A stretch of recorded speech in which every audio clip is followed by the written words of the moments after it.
Etong impeachment, hindi ko nasundan ng buo dahil ubo ako ng ubo. Oo nga Mhm. po eh. Pero Uso daw. ang nakita ko po, ang sa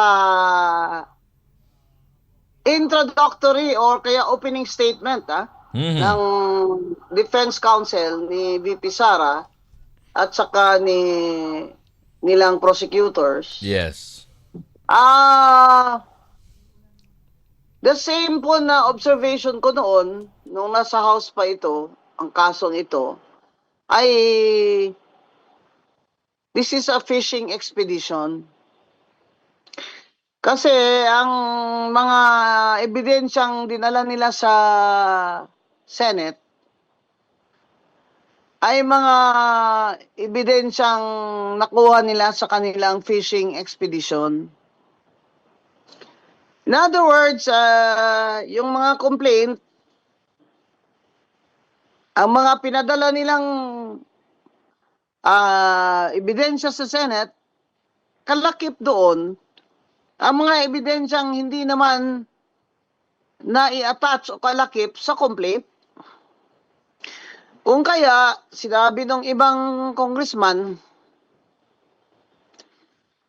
na hindi naman pwedeng ang House Committee ang siyang naghahanap ng ebidensya para sa complainant. Okay. Yun ang fishing expedition na tinatawag. Kasi yung mga nangingisda ba sila ba? Namimingwit sila ng nangingisda sila ng mga ebidensya. Sila mismo ang Committee on Justice. Kaya kahit hindi nakalakip dyan sa complaint, sinama nila sa pag-submit doon sa tinatawag nating nilang Articles of Impeachment. Yung Articles of Impeachment po, yun po ang official name ng kung nanalo na sa House of Representatives yung complainant, ang